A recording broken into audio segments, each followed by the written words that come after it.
وأشهد أن محمدا عبده ورسوله. قال الله تعالى في القرآن المجيد والفرقان الحميد: أعوذ بالله من الشيطان الرجيم. بسم الله الرحمن الرحيم. يا أيها الناس اتقوا ربكم الذي خلقكم من نفس واحدة وخلق منها زوجها وبث منهما رجالا كثيرا ونساء واتقوا الله الذي تساءلون به والأرحام إن الله كان عليكم رقيبا.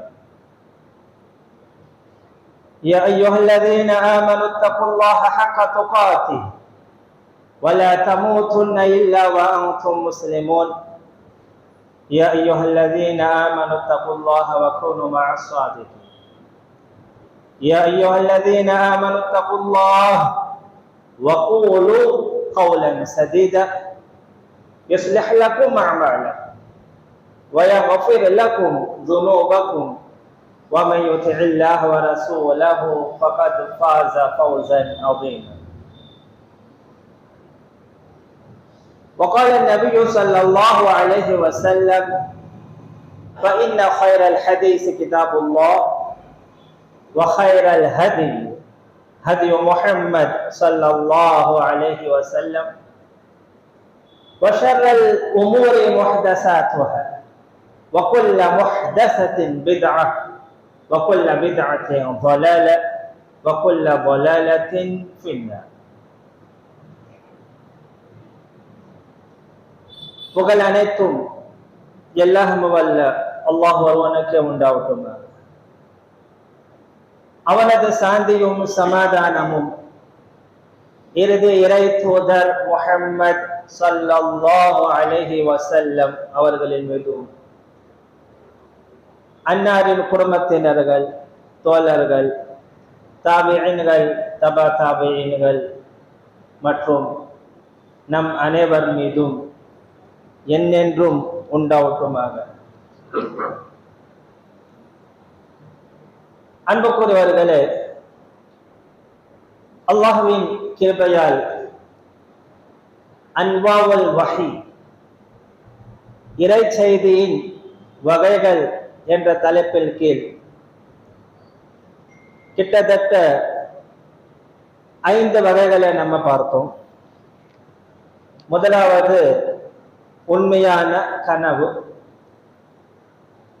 இரண்டாவது வானவர் ஜிப்ரீல் அலைஹிஸ்ஸலாத்து வஸ்ஸலாம் அவர்கள் ஒரு மனித தோற்றத்தில் வந்து நபிகள் நாயகம் ஸல்லல்லாஹு அலைஹி வஸல்லம் உடன் உரையாடுவார்.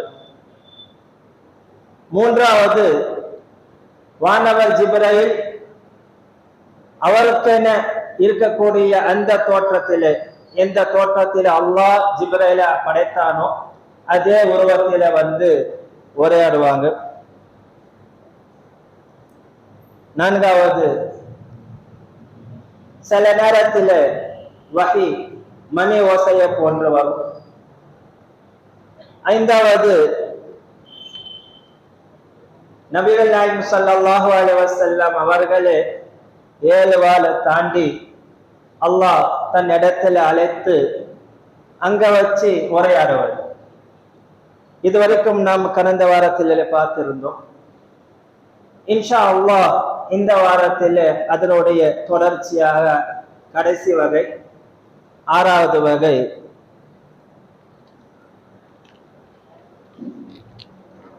இறைவன் தூதரிடத்திலே உரையாடுவது பிலா வாசத்தா, எந்த தொடர்பும் இல்லாமல், அப்படின்னா வானவரோட தொடர்பு இல்லாமல் நேரடியாக நபி அல்லாஹுடன் பேசுவார். அல்லாஹ் சுப்ஹானஹு வ தஆலா ஒரு வசனத்தில் கூறுகின்றான், வமா கான லிபஷரின் ஐ யுகல்லிமஹுல்லாஹ். ஒரு அடியான் அல்லாஹ்விடத்தில் பேச வேண்டும் என்றால் 3 அடிப்படையில மட்டுமே பேச முடியும். ஒன்னாவது வஹ், இறை செய்தி உள்ளத்தில போடுவது. இரண்டாவது ஹிஜாப், ஒரு திரைக்கு அப்பாற்பட்டு பேசுவது. மூன்றாவது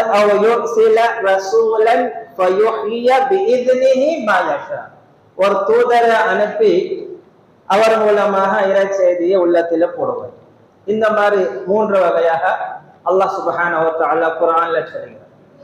இதுல நடுவது ஹிஜாப், ஒரு திரைக்கு அப்பாற்பட்டு, ஆனா இந்த இடத்துல வானவருடைய வாசித்தா இருக்காது, வானவருடைய தொடர்பு இல்லாமல் அல்லாஹ் நேரடியாக பேசுவான். அதற்கு நபி என்ன செய்வாங்க? பதில் சொல்லுவாங்க. இந்த மாதிரி எத்தனை நபிமார்கள் அல்லாஹ் இடத்துல வாசித்தா இல்லாமல், யாரோடைய தொடர்பு இல்லாமல் நேரடியாக அல்லாஹ் இடத்துல பேசினாங்க என்று பார்க்கும்போது ஷேகுல் இஸ்லாம் இப்னு தைமியா ரஹ்மத்துல்லாஹி அலைஹி அவங்க 3 நபிமார்களை சொல்லிட்டாங்க. எத்தனை? 3 நபிமார்கள். முதலாவது கல்லம ஆதம் பிலா வாசித்தா, ஆதம் அலைஹிஸ்ஸலாத்து வஸ்ஸலாம் ஜிப்ரைல் அலைஹிஸ்ஸலாமுடைய தொடர்பு இல்லாமல் நேரடியா அல்லாஹ்விடத்தில் என்ன செய்வாங்க? உரையாடினாங்க, நேரடியா பேசுறாங்க. அதற்கு சான்றாக இப்னு ஹிப்பான்ல ஒரு ஹதீஸ் இருக்கிறது. அபூ உமாமா ரலியல்லாஹு தஆலா அவங்க அறிவிக்கிறாங்க, அன்ன ரஜுலன் قال, ஒரு நபர் அல்லாஹ்வுடைய தூதர்கிட்ட கேட்கிறார், யா ரசூலல்லாஹ் அநபியுன் கான ஆதம் அலைஹிஸ்ஸலாத்து வஸ்ஸலாம். அவர் என்ன கேள்வி கேட்கிறார்னா, ஓ அல்லாஹ்வுடைய தூதரே, ஆதம் அலைஹிஸ்ஸலாம் அவங்க நபியா? கேட்கக்கூடிய கேள்வினா, அநபியுன் கான ஆதம், ஆதம் அலைஹிஸ்ஸலாம் அவங்க நபியாக இருந்தாங்க? قال النبي صلى الله عليه وسلم نعم. அல்லாஹ்வுடைய தூதர் சொல்றாங்க, ஆம் அவங்க நபி தான். இன்னும் சேர்த்து சொல்றாங்க, முகல்லமுன், அல்லாஹ்வுடன் நேரடியாக உரையாடக்கூடிய ஒரு நபியாக இருந்தார். பிலா வாசித்தா, ஜிப்ரீல் அலைஹிஸ்ஸலாமுடைய தொடர்பு இல்லாமல் நேரடியாக என்ன செய்வாங்க? அல்லாஹ்வுடன் பேசக்கூடிய ஒரு நபியாக இருந்தாங்க. அடுத்த கேள்வி அந்த சஹாபி கேட்கிறார், قال فكم كان بينه وبين نوح, ஆதம் அலைஹிஸ்ஸலாமுக்கும் நூஹ் அலைஹிஸ்ஸலாமுக்கும் இடைப்பட்ட காலங்கள் எவ்வளவு? எத்தனை வருஷம் கழிச்சு நூஹ் அலைஹிஸ்ஸலாம் வராங்க என்று சொல்லும் போது நபிகள் நாயகம் ஸல்லல்லாஹு அலைஹி வஸல்லம் சொல்றாங்க, 10 குரூன், 10 கர்ன். 10 கர்ன், ஒரு கர்ன் அப்படின்னா 100 ஆண்டுக்கு சொல்லுவாங்க. அப்போ ஆதம் அலைஹிஸ்ஸலாமுக்கும் நூஹ் அலைஹிஸ்ஸலாமுக்கும் கிட்டத்தட்ட 10 நூற்றாண்டு காலம். எத்தனை? 10 நூற்றாண்டு காலம் இருக்கு, இடைப்பட்ட காலம். இந்த ஹதீஸ் இதோட முடியும். எப்போ ஆதம் அலைஹிஸ்ஸலாத்து வஸ்ஸலாம் பிலா வாசித்தா, எந்த தொடர்பு இல்லாமல் நேரடியாக அல்லாஹ் என்ன செஞ்சாங்க? உரையாடினாங்க. இரண்டாவதாக வகஸாலிக கல்லம மூசா, அதே மாதிரி மூசா அலைஹிஸ்ஸலாத்து வஸ்ஸலாம் அவங்க என்ன செய்றாங்க? அல்லாஹ்வுடன் உரையாடுறாங்க. இது எல்லாமே திரைக்கு அப்பாற்பட்டது, ஆனா பேச்சில் எந்த தொடர்பு இருக்காது. உதாரணத்தை எப்படி ஜிப்ரீல் அலைஹிஸ்ஸலாம் கிட்ட சொல்லி வரால் அந்த மாதிரி இல்லாம நேரடியா வருது. அப்ப அந்த லிஸ்ட்ல ஒன்னு ஆதம் அலைஹிஸ்ஸலாத்து வஸ்ஸலாம். இரண்டாவது வகஸாலிக கல்லம அல்லாஹு மூசா, அதே போன்ற அல்லாஹ் யார் இடத்துல? மூசா அலைஹிஸ்ஸலாத்து வஸ்ஸலாம் அவங்க கூட சரி நேரடியாக பேசுறாங்க.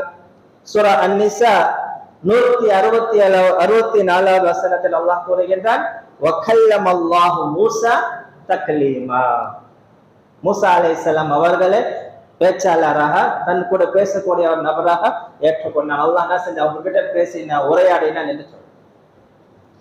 இன்னொரு வசனம் தெளிவாக இருக்கிறது. சூரா ஆராஃப்ல 143வது வசனம். அதுல மூசா அலைஹிஸ்ஸலாத்து வஸ்ஸலாம் அவர்களுக்கும் அல்லாஹுக்கும் நடந்த ஒரு உரையாடல் அல்லாஹ் அந்த சூரா ஆராஃப்ல சொல்லி காட்டுறான். அந்த வசனத்தை பாருங்க. வலம்மா ஜாஅ மூசா லிமீகாத்தினா, மூசா அலைஹிஸ்ஸலாம் அல்லாஹ் அவங்களுக்குன்னு ஒரு தனி இடம் நிர்ணயிச்சாங்க. இந்த இடத்துல நம்மளோட சந்திப்பு இருக்கும். அப்ப மீகாத்துக்கு மூசா அலைஹிஸ்ஸலாம் வராங்க. வகல்லமஹு ரப்புஹு, அப்ப அந்த இடத்துல அல்லாஹ் ரப்புல் இஸ்ஸா மூசா அலைஹிஸ்ஸலாம் கேட்கிறான். அப்ப பேசும்போது ஒரு திரைக்கு அப்பாற்பட்டு பேசுறேன். ஆனா வார்த்தையில எந்த தொடர்பு இல்லை, வாசித்தா கிடையாது. ஆனா முகம் பார்த்து பேசக்கூட ஒரு சூழ்நிலை அங்க இல்லை. ஹிஜாப் ஒரு திரைக்கு அப்பாற்பட்டுன்னா சரி, அல்லாஹ் மூசா அலைஹிஸ்ஸலாம் அவர்களும் ஒரே ஆடுறாங்க.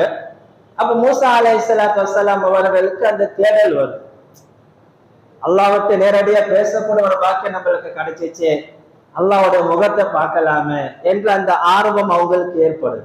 கால இப்ப மூசா அலைஹிஸ்ஸலாம் ரப்பு கிட்ட கேட்கிறாங்க, ரப்பி அரினி அன்சுரு இலைக், யா ரப்பே நீ உன்னோட முகத்தை காட்டு, நான் உன்னை பார்க்கணும் என்று சொல்லு. ஒரு ஆர்வம், தேடல். இந்த பூமியில இருந்து யாராலும் அல்லாஹ்வை பார்க்க முடியாது, இருந்தாலும் ஒரு ஆர்வம், ஒரு ஆசை. கால அல்லாஹ் கூறுகின்றான், லன் தரானி, உன்னால முடியாது, உனக்கு அந்த ஆற்றல் சக்தி இல்லை அப்படின்னு. இருந்தாலும் அடியான் கேட்டுட்டாங்க. அவனுடைய ஆசையை நிராசையாக ஆகக்கூடாது. ஒரு சாம்பிள் அல்லாஹ் காட்டுறான், வலக்கின் உன்துர் இலல் ஜபலி ஃபைன் இஸ்தகர்ர மகானஹு ஃபஸௌஃப தரானி. ஒரு உதாரணத்தை காட்டி அல்லாஹ் சொல்றான், இந்த பார், இந்த ஒரு மலையில பார், இந்த மலை இருக்கு, இந்த மலையை பார், நான் என்னுடைய அந்த நூர், அந்த ஒளியை நான் அதன் மீது இறக்கிறேன். ஃபைன் இஸ்தகர்ர மகானஹு, ஒரு கால் அந்த மலையில அதே இடத்துல நிலைச்சு இருந்துச்சு, சின்ன பின்னமா ஆகல, சுக்கு நூறு ஆகல, அப்படி ஸ்ட்ராங்கா இருக்கு அப்படின்னா ஃபஸௌஃப தரானி, உன்னால என்ன பார்க்க முடியும். அல்லாஹ் புரிய வைக்கிறான். அவ்வளவு பெரிய மலை, அந்த மலையின் மீது நான் அந்த நூறு தஜல்லி இறக்கும் போது அது வேணா ஆயிருச்சு, சுக்கு நூறு ஆயிருச்சு, சின்ன பின்னமா ஆயிருச்சு, உடஞ்சு போச்சு. அப்போ உன்னிடத்துல மனிதன், உன்னிடத்துல இந்த கெப்பாசிட்டி கிடையாது என்று அல்லாஹ் புரிய வைக்கிறான். فَلَمَّا تَجَلَّى رَبُّهُ لِلْجَبَلِ, அல்லாஹ் என்ன செய்றான், தன்னோட அந்த ஒளிய, அந்த நூறு, அந்த பிரகாசத்தை, தஜல்லிய அந்த மலையின் மீது இறக்கி வைக்கிறான். ஜஅலஹு தக்கா, மலை சுக்கு நூறு ஆயிருச்சு, துண்டு துண்டாயிருச்சு. வஹர்ர மூஸா ஸஇகா, அந்த மலை உடைற அந்த சவுண்டுல மூசா அலைஹிஸ்ஸலாம் மயக்கப்பட்டு கீழே விழுந்தார். மயக்கப்பட்டு பயங்கரமான ஒரு சத்தம்.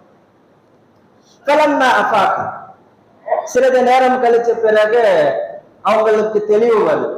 கால மூசா அலைஹிஸ்ஸலாம் சொல்றாங்க, சுப்ஹான யா அல்லாஹ், நீ பரிசுத்தமான, துபுத்து இலைக்க, நான் உன்னிடத்தில் பாவம் பண்ணிட்டேன், வான அவ்வலுல் முஃமினீன், நான் மூமின்களில் முதல் மூமினாக இருக்கிறேன் என்று தன்னோட குற்றத்தை உணர்ந்துட்டார்.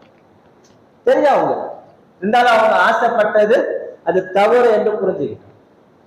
அப்ப இரண்டாவதாக மூசா அலைஹிஸ்ஸலாம், முதலாவது ஆதம் அலைஹிஸ்ஸலாம், இவங்க என்ன செஞ்சாங்க, அல்லாஹ் இடத்துல நேரடியாக பேசினாங்க. இரண்டாவதாக மூசா அலைஹிஸ்ஸலாம் அவங்களும் வாசித்தா இல்லாமல் அல்லாஹ் இடத்துல பேசினாங்க.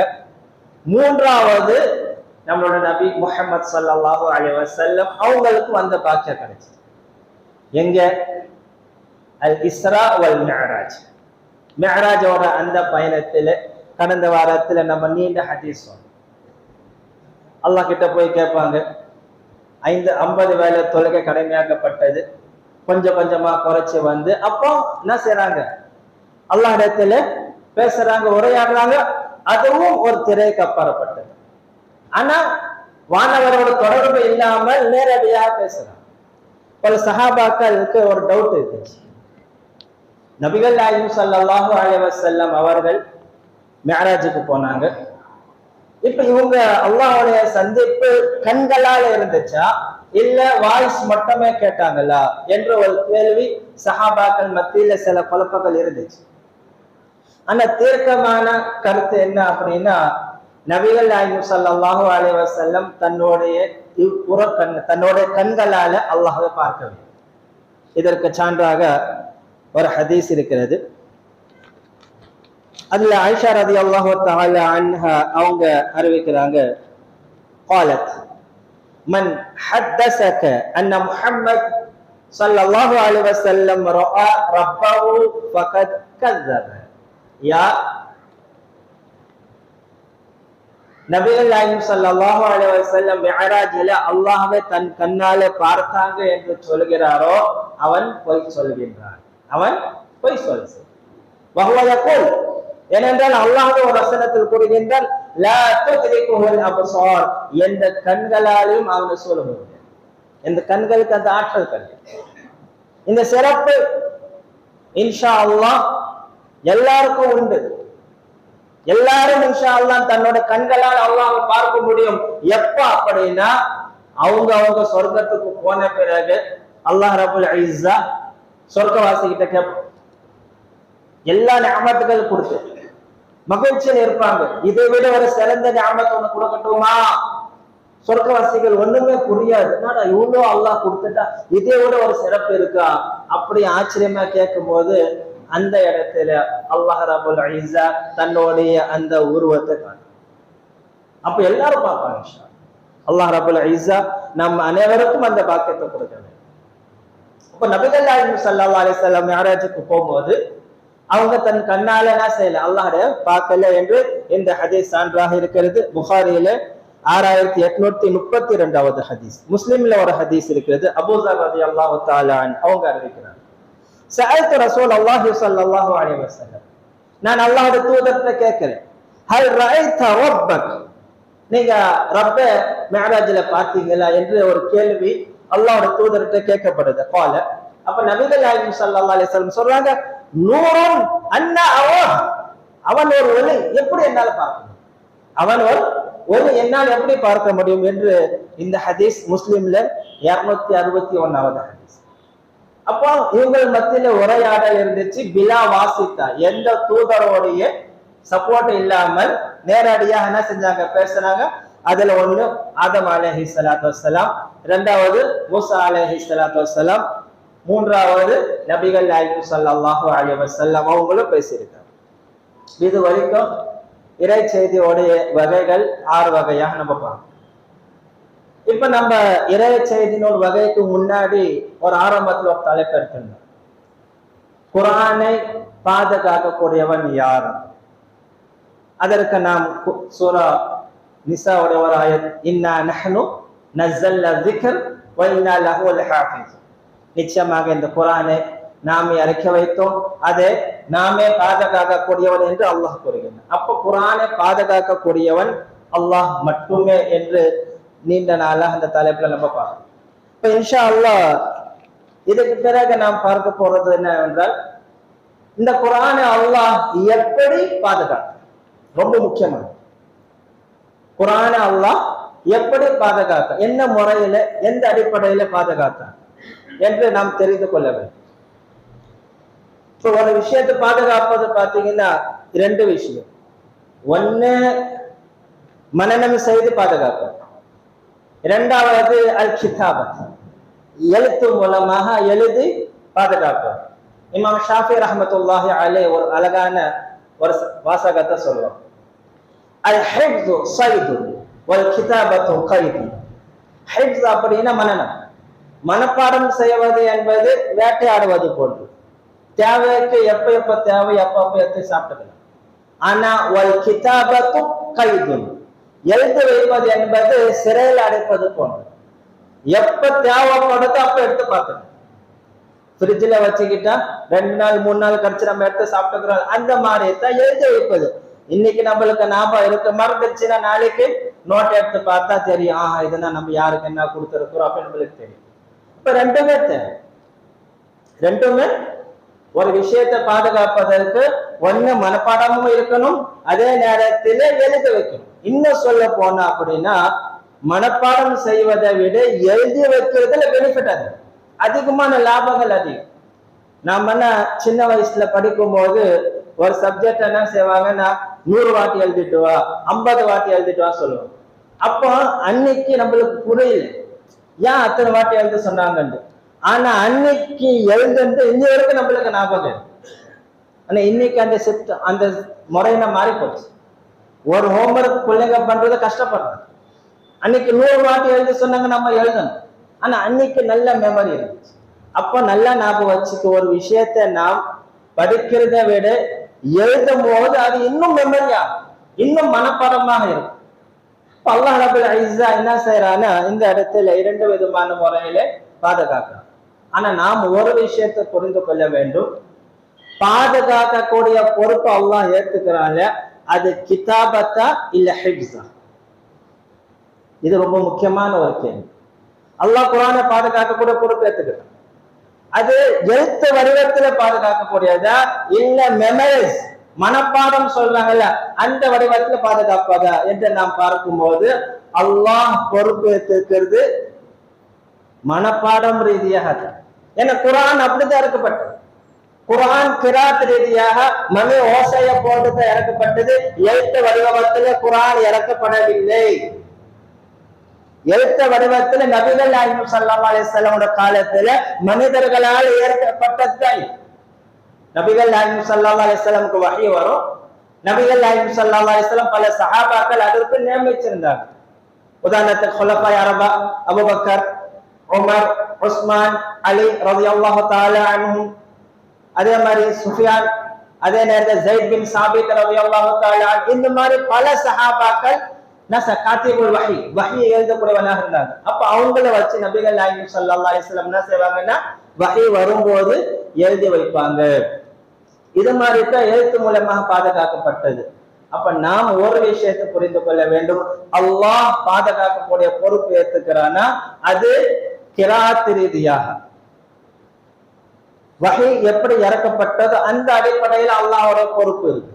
இப்ப இன்னைக்கு பாத்தீங்கன்னா உலகத்துல ஒரு சர்ச்சை ஒண்ணு போயிட்டு இருக்கு.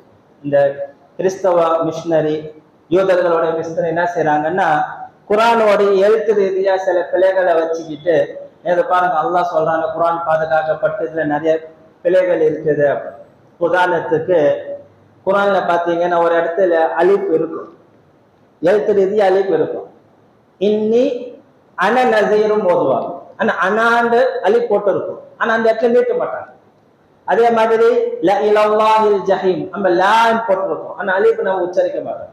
இப்ப இங்க பாருங்கப்பா எழுத்து ரீதியா பிழைகள் இருக்குது. இது அல்லாஹ்வோட பொறுப்பு கிடையாது, இது மனிதனால ஏற்பட்டது. இப்ப அல்லாஹ் ரப்பல் இஸ்ஸா பாதுகாக்கக்கூடிய பொறுப்பு ஏத்துக்கிறானா அது வஹி ரீதியா எப்படி இறக்கப்பட்டதோ அதே மாதிரி அல்லாஹ் மனிதர்களோட உள்ளத்துல பாதுகாக்கக்கூடிய பொறுப்பு ஏத்துக்கிறான்.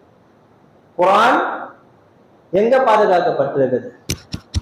இந்த இடத்துல பாதுகாக்கப்பட்டது. இது அல்லாஹ் சுப்ஹானஹு வ தஆலா ஒரு வசனத்தில் மிக அழகாக சொல்லி காட்டுகின்றான். பல் ஹுவ ஆயாத்துன் பையினாத்துன் ஃபீ சுதூரில் லதீன ஊதுல் இல்ம், ஞானம் கொடுக்கப்பட்ட அறிஞர்களுடைய உள்ளங்களில் தெளிவான வசனங்கள் பாதுகாக்கப்பட்டிருக்கின்றன. எங்க அறிஞர்களுடைய ஹாஃபிஸ்களோட உள்ளங்களில் இந்த தெளிவான வசனங்கள் பாதுகாக்கப்பட்டிருக்கிறது. இப்ப அல்லாஹ் ரப்பல் இஸ்ஸா உள்ளத்துல பாதுகாக்கக்கூடிய பொறுப்பு ஏற்றிருக்கின்றார். அதே நேரத்தில் இன்னொரு ஹதீஸ் இருக்கிறது. அயாஸ் பின் ஹிமார் அல் முஷாஜஇ ரலியல்லாஹு தஆலா அன்ன ரசூலுல்லாஹி ஸல்லல்லாஹு அலைஹி வஸல்லம் قال ذات يوم في خطبه, ஒரு தடவை நபிகள் நாயகம் ஸல்லல்லாஹு அலைஹி வஸல்லம் தன்னுடைய அந்த குத்பாவில ஒரு வஅஸ் ஒரு நசீஹா செய்றாங்க. وأنزلت عليك كتابا لا يغسله الماء, நான் உன் மீது ஒரு வேதத்தை இறக்கி வைத்திருக்கின்றேன், அதை தண்ணீரால கழுவ முடியாது, தண்ணீரால அழிக்க முடியும். அப்ப அந்த காலத்துல என்ன செய்வாங்கன்னு எழுதும் போது மையால எழுதுவாங்க, தண்ணி பட்ட அழிஞ்சு போயிடும். அந்த மாதிரி அழிக்க முடியாத ஒரு வேதத்தை நான் உன் மீது இறக்கி வைத்திருக்கிறேன் அப்படின்னா அந்த வேதம் முழுக்க முழுக்க பாதுகாக்கப்பட்டிருக்குது உள்ளம் ரீதியா. இன்னைக்கு உலகத்திலேயே வேறு எந்த மூலையில போனாலும் பாருங்க குர்ஆனை மனனம் செய்திருக்கக்கூடிய மக்கள் அதிகம். வேற எந்த வேத கிதாப்களை மனனம் செய்தவங்க கிடையாது. உலகத்திலேயே அதிகமாக ஓதப்படக்கூடிய ஒரு கிதாப் எதுன்னு அது குர்ஆன் மட்டும். உலகத்திலே அதிகமான மக்கள் ஒரு வேதத்தை மனனம் செய்திருக்கிறாங்கன்னா அதுவும் குர்ஆன் மட்டும். அப்ப நிறைய பேர் என்ன செஞ்சுக்கிறாங்க, இந்த குர்ஆனை மனனம் செய்திருக்கிறார்கள். அல்லாஹ் ரப்பல் இஸ்ஸா ஹிப்ஸ் ரீதியாக என்ன செஞ்சுக்கிறான், உள்ளங்களில் அறிஞர்களோட உள்ளங்களை அல்லாஹ் என்ன செஞ்சதை பாதுகாத்து வைத்திருக்கிறார். தக்ரஅஹு நாயிமன் வ யக்ஸா. அல்லாஹ் ரப்பல் இஸ்ஸா இந்த குர்ஆனை பாதுகாக்கக்கூடிய பொறுப்பு ஏற்றிருக்கிறார். அதே நேரத்தில் நபிகள் நாயகம் ஸல்லல்லாஹு அலைஹி வஸல்லம் என்ன செஞ்சுக்கிறாங்கன்னா, இந்த குர்ஆனை பாதுகாக்கக்கூடிய பொறுப்பு அல்லாஹ்விடத்தில் இருக்குது. இருந்தாலும் அதே மனிதன் என்ன செய்யறான்னா, அந்த இடத்துல அதை எப்படின்னா நம்ம சேஃப்டி பண்ண முடியுமோ அந்த அடிப்படையில நபிகள் நாயகம் ஸல்லல்லாஹு அலைஹி வஸல்லம் என்ன செஞ்சிருக்கிறாங்கன்னா, குர்ஆனை எழுதி வச்சுக்கிறாங்க. குர்ஆனை சஹாபாக்களை வைத்து என்ன செஞ்சுக்கிறாங்க, எழுதி இருக்கிறாங்க. சில நேரத்தில் ஸைத் ரலியல்லாஹு தஆலா ஸைத் பின் சாபித் காத்திபுல் வஹி அவங்க ஒரு தடவை ஒரு வசனம் எழுத கூப்பிடுவாங்க. கூப்பிடும்போது ஸைத் ரலியல்லாஹு தஆலா அந்த வசனத்தை எழுதிட்டே இருப்பாங்க. அப்போ அந்த வஹியோடைய நிலையை அவங்க எடுத்து சொல்றாங்க. قال فانزل الله على رسول நபி மீது ஒரு வஹி வருது, லா யஸ்தவில் قاعدون من المؤمنين غير اولي الضرر, அந்த வசனம் இறங்குது. அப்ப ஸைத் பின் சாபித் சொல்றாங்க, வஃபஹிஸுஹு அலா ஃபஹிஸி, அவங்களுடைய தொடை, யார் நபிகள் நாயகம் ஸல்லல்லாஹு அலைஹி வஸல்லம் தொடை என் தொடை மீது இருந்தது. அப்ப வஹி வருது. அந்த நேரத்தில் என்னோட கால் அவங்க கால் மீது இருக்கு, அவங்க கால் என் கால் மீது இருக்கு. அப்ப நான் கீழே இருக்கிறேன், அவங்க மேல இருக்கிறாங்க, அவங்க கால் என் மேல இருக்கு. ஃபஸகுலத் அலைய, அப்போ வஹி வரும்போது என்னோட கால் வலி அதிகமாயிடுச்சு. ஹத்தா, எது வரைக்கும் வலிக்க ஆரம்பிச்சிட்டுனா, ஹத்தா வனந்து அன் துரஸ்ஸ ஃபஹிதி, என்னோட கால் எங்க பூமிக்குள்ள போயிடுவோமோ என்று நான் அஞ்சுற அளவுக்கு பயப்படுற அளவுக்கு ஆயிடுச்சு. அந்த அளவுக்கு கடினமா இருக்கும் வஹியோட நிலை என்று ஸைத் பின் சாபித் ரலியல்லாஹு தஆலா அவங்க பதிவு செய்யறாங்க. அப்ப அந்த இடத்துல நபிகள் நாயகம் ஸல்லல்லாஹு அலைஹி வஸல்லம் வஹி வரும்போது என்ன செய்வாங்கன்னா, பல சஹாபாக்கள் என்ன செய்வாங்க, எழுத சொல்லி இருக்கிறாங்க. அதுல குறிப்பாக ஸைத் பின் சாபித் ரலியல்லாஹு தஆலா. அப்ப அந்த காலத்துல சஹாபாக்கள் என்ன செஞ்சுக்கிறாங்கன்னா, அவங்களுக்கு என்ன கிடைக்குதோ, இப்பதான் நல்ல கம்ப்யூட்டர் காலம் வந்துருச்சு, அப்போ இலையில ஏதாவது மட்டையில ஏதாவது பேப்பர்ல எங்க யாருக்கு என்னென்ன தேவை இருக்குதோ அந்தந்த அளவுக்கு என்னென்ன ஆயத்துக்கள் இருக்குதோ அந்த மாதிரி செதறிப்பு எழுதி வச்சிருக்காங்க. இதை இன்ஷா அல்லாஹ் வரக்கூடிய வாரத்துல நம்ம இன்ஷா அல்லாஹ் தெளிவாக பார்ப்போம். நபிகள் நாயகம் ஸல்லல்லாஹு அலைஹி வஸல்லம் எங்க எப்ப எழுதி வைக்க சொல்லியிருக்கிறாங்க, ஹதீஸை எழுதி வைக்காது என்று சொன்னாங்க, அதுக்கு என்ன காரணம் என்பதெல்லாம் இன்ஷா அல்லாஹ் வரக்கூடிய வாரத்துல பார்ப்போம். ஆகிரு தஅவானா அல்ஹம்துலில்லாஹி ரப்பில் ஆலமீன்.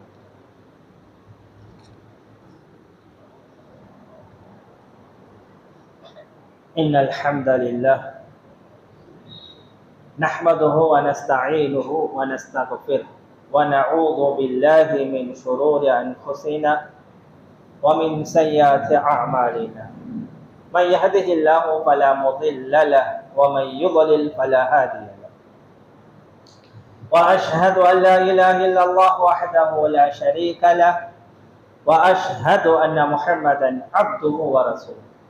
قال الله تعالى في القرآن المجيد والفرقان الحميد: أعوذ بالله من الشيطان الرجيم، بسم الله الرحمن الرحيم، إنا نحن نزلنا الذكر وإنا له لحافظون. وقال النبي صلى الله عليه وسلم: خيركم من تعلم القرآن وعلمه، أو كما قال عليه الصلاة والسلام: إن الله وملائكته يصلون على النبي، يا أيها الذين آمنوا صلوا عليه وسلموا تسليما. اللهم صل على محمد وعلى آل محمد كما صليت على إبراهيم وعلى آل إبراهيم إنك حميد مجيد. اللهم بارك على محمد وعلى آل محمد كما باركت على إبراهيم وعلى آل إبراهيم إنك حميد مجيد. إن الله يأمر بالعدل والإحسان وإيتاء ذي القربى وينهى عن الفحشاء والمنكر والبغي يعظكم لعلكم تذكرون. واذكروا الله يذكركم وادعوه يستجيب لكم ولذكر الله تعالى أعلى وأولى وأعز وجل وأعظم وأكبر.